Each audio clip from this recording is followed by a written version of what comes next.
The future belongs to those who believe in the beauty of their dreams. Enough 2022 welcomes each one of you present here today. Most of us are often confused as to how to go about internship prep, interviews, managing college alongside, and a thousand other things. In order to clear all your buzzing doubts, we are delighted to welcome Ms. Hansika Rajput, who has joined us for this internship guidance session. Ms. Hansika Rajput, a proud IGT2 graduate, is a perfect example of hard work turning into resounding success. She has formerly worked as a product intern at Adobe and an SD intern at Atlassian. Not only this, she also bagged a full-time offer at Atlassian. Want to know how she made it all happen? Stick with us till the end of the session to know more about her journey. Okay, thanks for such a lovely introduction, Drishti. So yeah, as you have already introduced me, so I'm really pleased to be here and be addressing all of you. And welcome to the session. And I hope that you'll gain some good insights today. So let's begin. So what is Atlassian? It's now growing to be one of the best firms to work in. So we'd love our audience to know what the company works for and more about it. Okay, so Atlassian is an Australian-based MNC, first of all. It was started back in 2002 by Mike and Scott.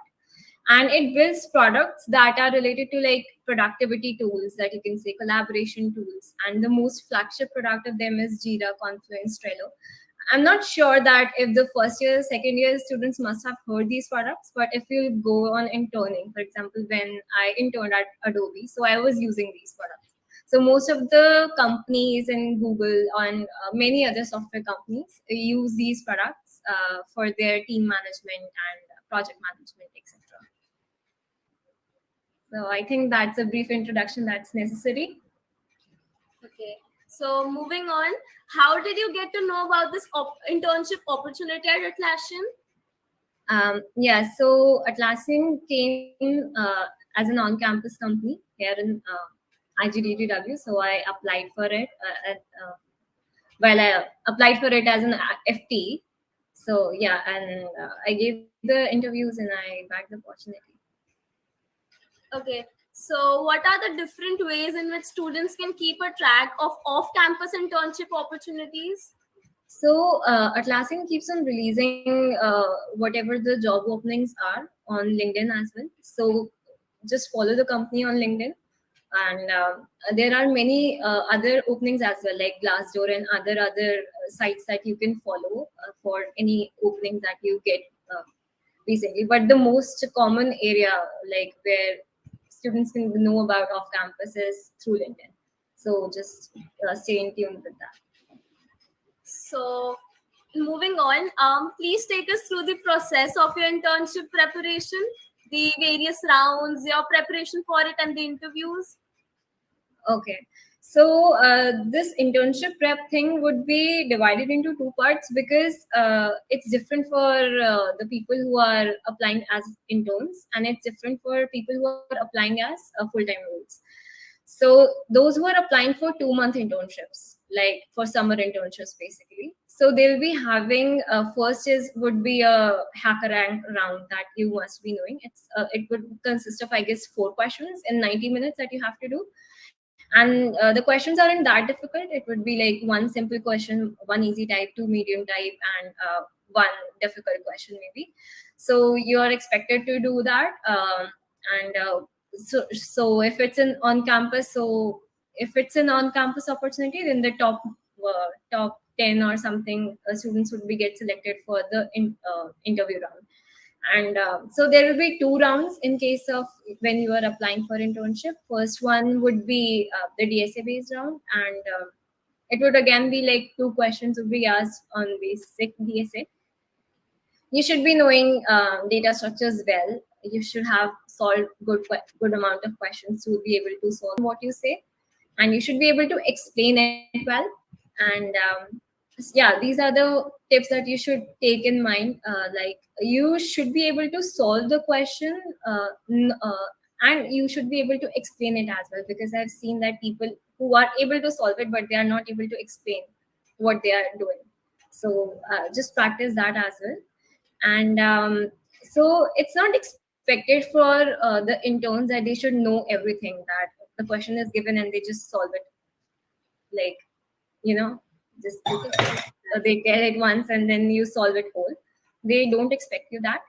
So you just discuss with them the approach you have and everything. So, and you just gradually build up upon the solution. And so it's not hard and fast rule that you need to solve it, because yeah, you are just applying for internships, you don't have much experience, and the recruiters are very friendly, and so you won't have any problem.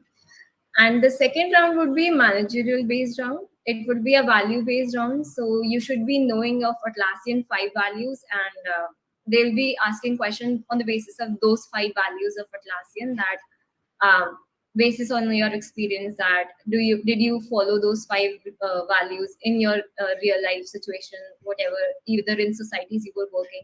So you should be able to back those values with your experiences, and you should be able to explain well that why you are a better suit for company or the role that you're applying for. And if you're applying as an FT, like for example, I had a offer as a 6-month intern plus an FT offer. So if you're applying for that, then first you'll obviously have a contest that you have to pass. It would again be a 4-question based technical round, and then you'll have 3 interview rounds. First was our DSA based question coding round. It would be of 1 hour, and you'll be asked 2 questions. And then it would be a system design round where you'll be given a problem statement, and they'll be giving you 4 or 5 things that you need to cater while designing a system. So you'll be designing a system. It's not that you have to code it full, but you'll be just discussing with them that what approach comes to your mind when it comes to designing that particular system. And yeah, and it would be also 1.5 hours at max, and then there will be a managerial or value based round, 1 hour, again the same thing, the values and one. So yeah, this is basically the process that all of you would be going through if you're applying for the company. We'll surely keep the points in mind while giving the interviews. Yeah. And then there's one more question. So, what are some tips you'd like to give our viewers on building an impressive resume? So this resume thing, like, I'm not a right person to ask, because if you're applying in an on-campus opportunity, okay, so resume is the last thing that recruiters see. Like, most of us are very, keen on making a very impressive resume when it comes to, uh, applying for jobs. Yeah, but they have a secret screening round kind of a thing. But basically they don't give much focus on the resume, but more focus on your interviews and your uh, performance in the coding test. So yeah, so if the interviewers want to know more about you, then they'll see your resume. So the basic tips that I would say is that be sure of like what you say in the resume. You should never fake it, like you're writing some big master projects that you didn't even work upon. So it's very easy to catch if they are recruiters that you are lying. So they'll ask you anything in whatever you are written in your projects, and if you're not able to explain it well, then it's a bad reputation for you. So one point is that never lie in the resume. It's spoken by everyone, but most of us, like, we sometimes क्या ही पता चल रहा है, JavaScript नहीं आती फिर भी JavaScript लिख दिया. We often feel that हम ज़्यादा चीजें लिखेंगे then it will make a impressive resume, but it's not true. So write anything, everything that you are aware of, and don't fake in resume. Like, mostly it's a big mistake to do. And second, if you're applying for off campus, then it's a very important thing to make a impressive resume, because you'll be screened in thousands of pools of candidates. So you should be aware of one thing, that make it a simple resume. Like, I was seeing this article. I'll share it with you people after this thing. So there is the screening of the resume is done using a software, and it's not done with by humans. Yeah. So you should keep your resume very simple in a text-based format. We have a thing that we should make a very impressive, beautiful resume, make of tables and graphics and images and etc. So these are not supported in those software. So you'll not have a good impression, and you'll be piled down instead of being uplifted up. So keep sure that you write a simple resume and an effective resume. By effective resume, I mean that whatever role you're applying for, especially in the off campus, so they highlight on the certain parameters or anything that they require for the job post. So keep in mind to add those keywords in your resume as well, because that software would be tracking on the basis of how many keywords match, and more keywords that match, more likely you are to go to the upper direction of the selection. So yeah, so keep good keywords in your resume and don't fake it, and then use a simple font. Keep standard, maintain the standard, and don't add so much graphics and tables that we think that will add fancy things to it. So yeah, simple is the best.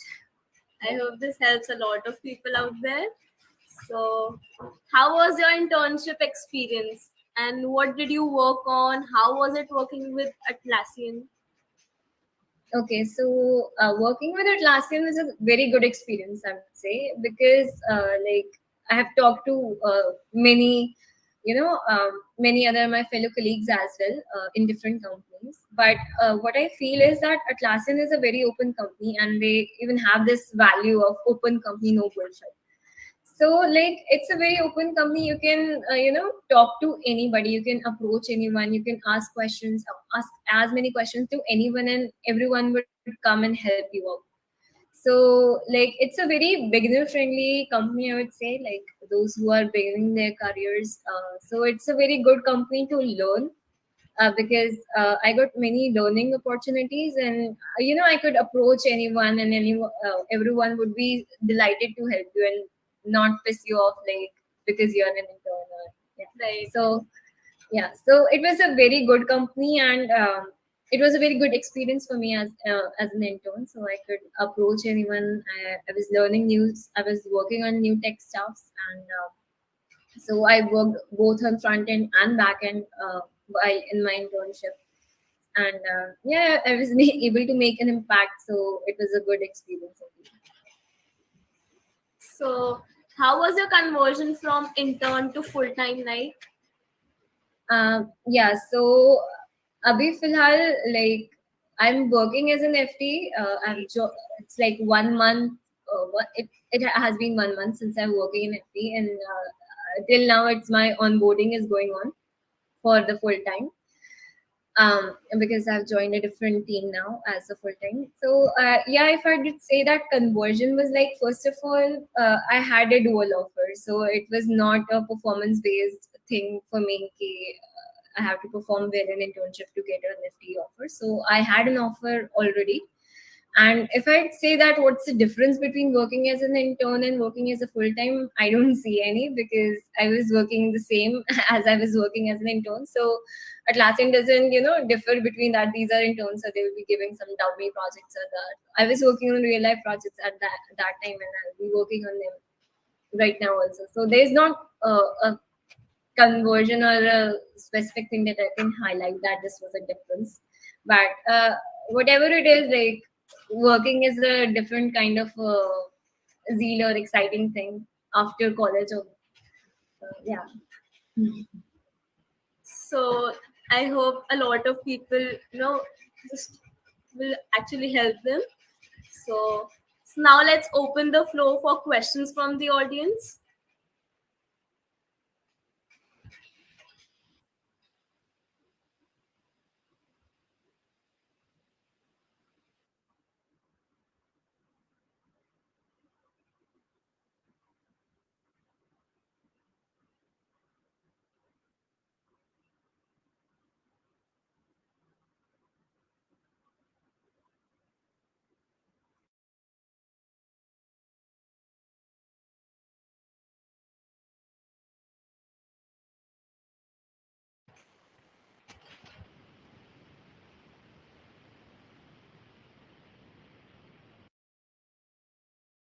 So there's a question.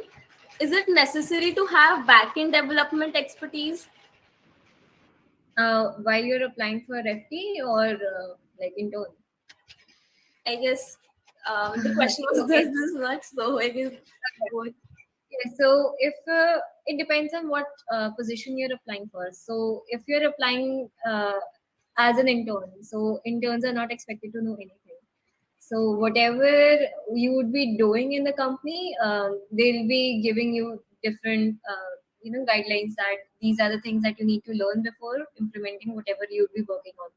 So as an intern, you're not expected to learn anything, but you should be aware of basic programming languages, and you should have a tech-based mind, like how would we think about solving problems. But you're not expected to know any framework or anything. But it's good if you have an experience as in front end or back end, then it will be helpful for you when you actually implement things. So, and if you're applying for FTE, like a full-time employee, then also like they don't expect you that you should be knowing everything, but it's always better to have an experience in hand, as it helps you in any way. And because you will be applying for as a software developer, so basically you'll be expected to work as a front end or a back end engineer at one point of the time. So knowing these things, knowing cloud technologies, knowing full stack development or a front end or back end, or developing or knowing any framework which you have worked on before helps you when you are working. But let me be straight clear of, because you'll need to learn everything in a company when you start, because it kind of feels that you don't know anything when you start as a new employee. But it's a learning curve in the company as well, and they understand that you have just joined new, and they'll give you appropriate time to learn. So moving on to the next question.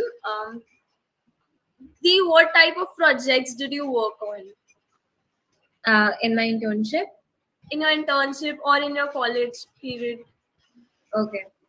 So let me tell about my internship first. So when I was in Adobe, I was working on a backend application basically. So there was an application that was already written in Spring MVC framework. It is a Java framework. It is yeah.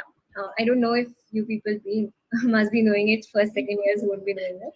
So yeah, it's kind of, you can say that it is a Java-based framework that is used to design web applications, and it is written in classical Java. So I had to convert that application in a Spring Web Flux. It is in another framework that is based on reactive Java.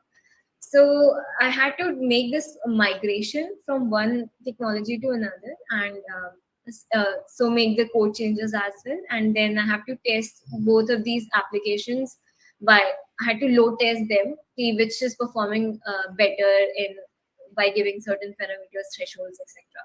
So this was basically my 10 weeks intern project when I was in Adobe. And when I was in Atlassian as a 6-month intern, so first I was working on front end technology. It was basically I had to implement visual regression. You people must you people would be overwhelmed by words that I use, because even I learned for the first time there. So no need to get overwhelmed by whatever I'm speaking, because whatever work you will be doing in your internships, you'll be learning them first, and then you'll be implementing it, and you'll have constant guidance from your mentors. Yeah. So in my Atlassian internship, I worked on front end testing framework. So I had to implement visual regression pipeline in their already existing front end technology, front end project. And yeah, so I had to implement that pipeline and had to write like almost like 15-20 visual regression tests. And so it was related to that. And my second project in Atlassian was a backend Java. So they have a monolith architecture. So I had to implement 2 features in that. And yeah, so that was pretty much my internship. So any project, major project you did in your college period, that could have impacted? Like I won't say that. I don't want to appear rude, but whatever you do in your college is hardly gonna help you in your internships or in the corporate world. So it won't help you much, but it will give you very much understanding to understand those things. So never do that. कि in college का चीजें काम नहीं आती तो पढ़ेंगे नहीं. Do study things, but keep a balance of things like you do development also, so that you have a basic understanding of how things work in the corporate world. But you do study your coursework as well, because grade points are necessary. So the next question is, I have less knowledge of programming, so how should I increase? Like, what are the best platform you would prefer to us? Okay, so if you're if you're programming, if you're saying that you have less experience in like writing codes and whatever the questions that the companies ask, so I would suggest that you can go for a course. Basically, any course in DSA really helps. Like for example, my Kickstart in journey helped because was possible because I joined a course in pep coding, and it really improved my like problem solving skills. So you can enroll in any of these courses that these institutes offer, or you can have a Coursera, Udemy courses, or Geeks for Geeks courses. Like there are many courses available, so you can enroll yourself into them, and basically it will kickstart your journey. If you're like I was always like self learner kind of a thing, so I always used to start from basics, from the Geeks for Geeks questions, but I realized that it is kind of a slow process, and it might take much time, and you might feel overwhelmed that you're not able to do stuff. So I'd recommend that taking a course or anything just kickstarts your journey. So first you can do is you can enroll yourself in a course, or if you don't want to, then you can start from basic sites like Geeks for Geeks and LeetCode. They are like, I felt that they were the best platforms for practicing any of the questions, and they will help you to have grasp in any of the one programming language that you need for your interviews and your tests. And then if when you are like familiar with how to write code, and how you're able to solve good number of problems, then just make it a habit of taking one test every week or bi-weekly. Like there are many tests happening on the code as weekly and bi-weekly, and you enroll yourself in those code chef challenges that there are every month. You have every week you Yes. have. Yeah, so make a habit of solving them, and make a habit of time based solving, because this is where I even struggled at my time. Because you have like एक question आता है, and we are just thinking about that, पूरा पूरा दिन निकाल देते हैं हम एक ही क्वेश्चन को सॉल्व करने में. So we think that हमारे क्वेश्चन तो सॉल्व हो गया, and we have a grasp of the things. But when it comes like a question comes that you have to solve in 30 minutes, and you're not able to solve, and you just get panicked, and फिर solve करते तो debug नहीं हो रहा होता है time पे. So this is the thing that you need to develop. So time based practice is a must. I really faltered in that in my time, but I want you people not falter. So that's why it's very important to give these tests bi-weekly challenges and weekly challenges.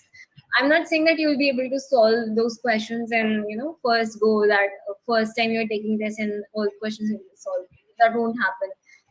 There will be times when you will be giving 3-4 tests and you won't solve even one question. Don't lose faith that you are not capable enough for anything.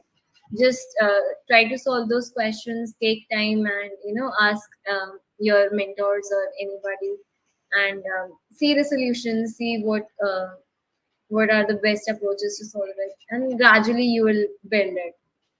So we'll start this timely thing like early as soon as possible. Yeah, So that बाद में दिक्कत आती है फिर. So there's one more question. So what extra activities are important in the college? Extra activities.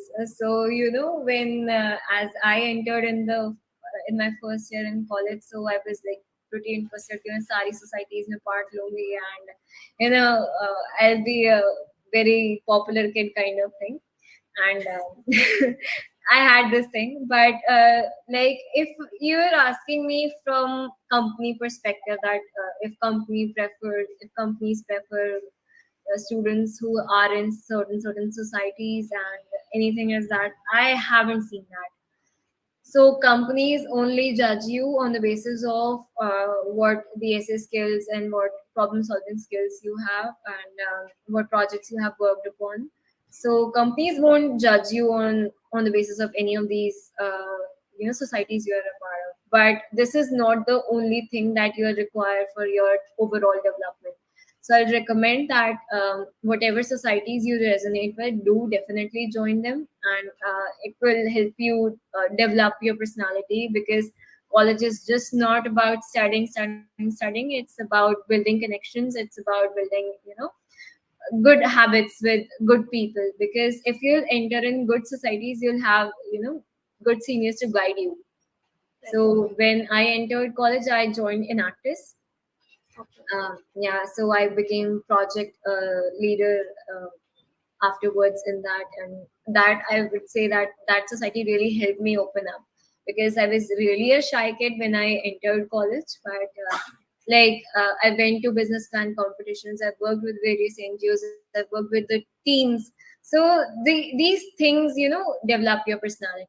And then I was a part of Tarangna in Herb as well. I think you are also a part of it. Yes, Right? Yeah, so be a part of them, and learn to work with your peers, because that's what you will be doing in company teams as well. So yeah, just enjoy your college life. Just don't stress much on internships and companies and all. You grab those opportunities. It's not that difficult as it seems in first second year. I agree. Even I was a shy kid when I came to college. So moving on to the next question. So being in second year, on what things should we focus on, like WebD or DSA?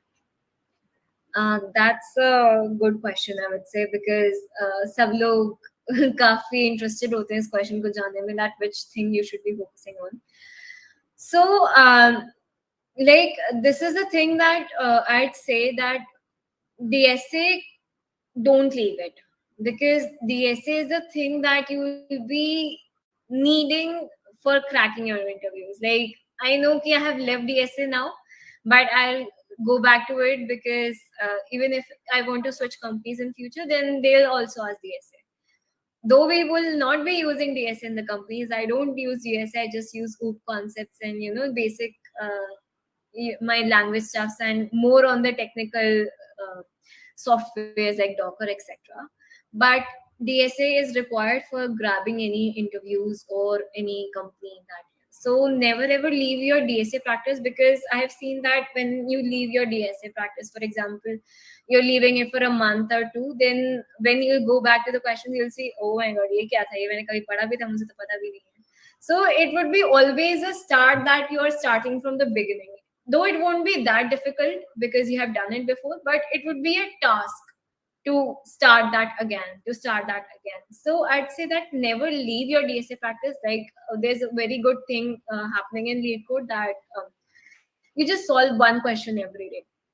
So yeah, so just I would just recommend you that never ever do this mistake of leaving DSA, especially in your second year, because you'll be needing it in your interview preparations, when you will be applying for internships. And if you apply for internships, make sure that you get good companies, and then you get PPO offers, and then your things are at ease. You won't have that pressure of applying it for different companies again. And so yeah, I would say that never ever leave your DSA practice. Do ऐसा नहीं है कि पूरे दिन बस DSA ही करना है, लेकिन because mostly you will be using you won't be using DSA in your companies. You'll be using technologies like front end, back end technologies. You'll be requiring, matlab, if you have good projects of ML, you are ML and AI, you are better suited for ML AI engineers. So yeah, if you want to apply for software development roles, then DSA is must. Don't lose this practice.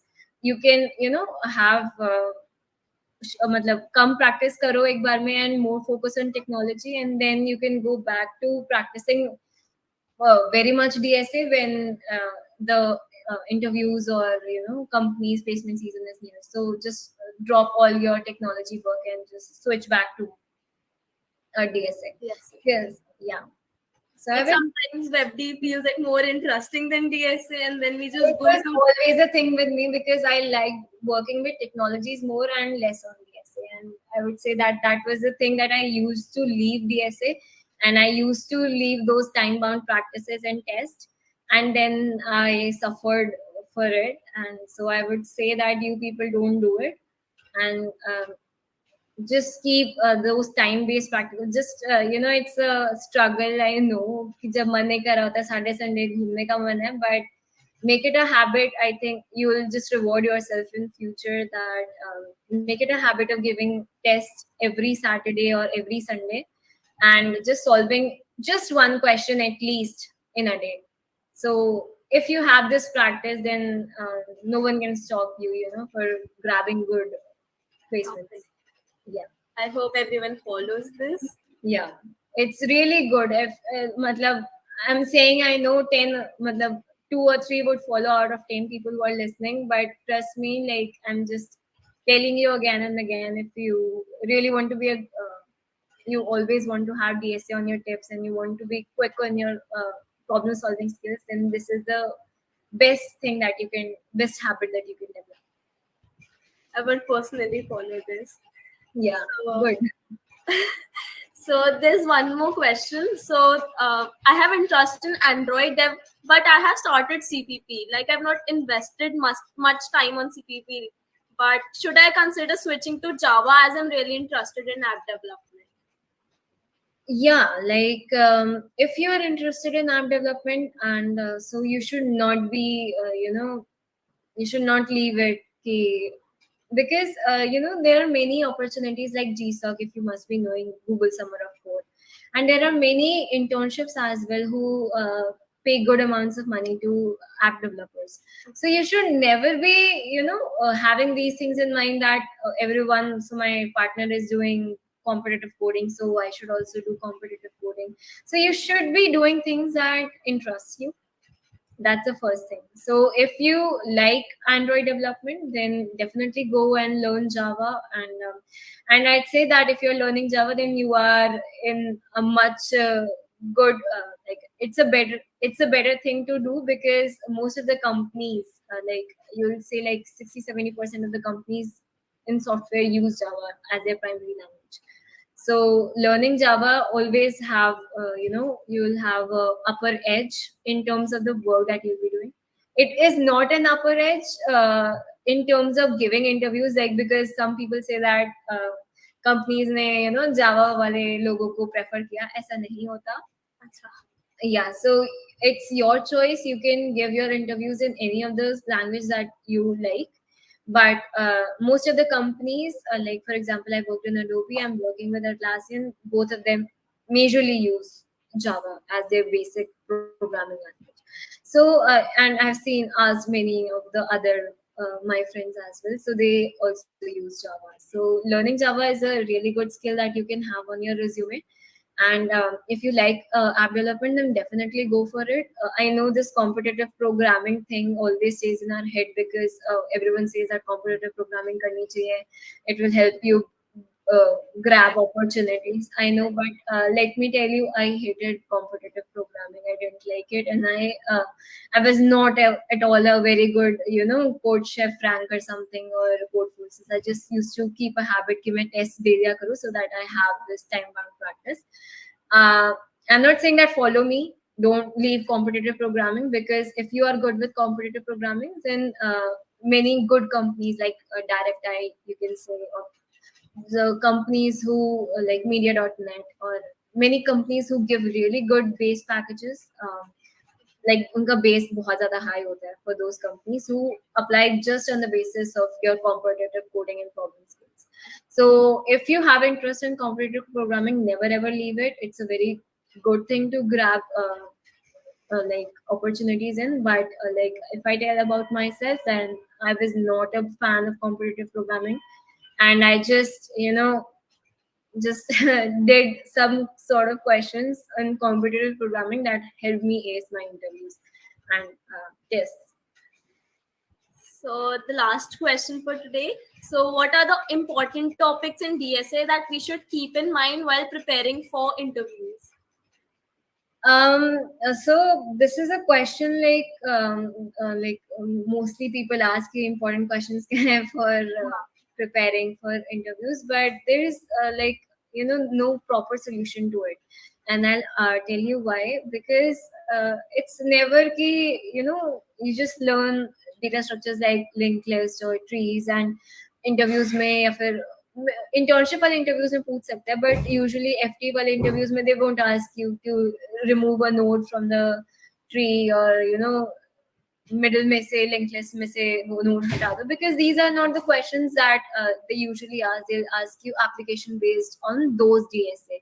So you should be aware of every DSA. You should have solved good amount of questions on every data structure so that you have a basic understanding of which data structures you should be using in the problem that you are supposed to solve. So have a good amount of practice on every data structure, I would say. And it's not कि linked list से questions नहीं आते हैं तो छोड़ देते हैं. Just practice them. And but I would say that if you are giving contests, then I think that majorly they focus on arrays and strings based questions on hash maps and DP. So I have seen them like in my time when I was giving. So I used to prepare that way, but I'm not pretty sure of the things that happening nowadays in placement seasons.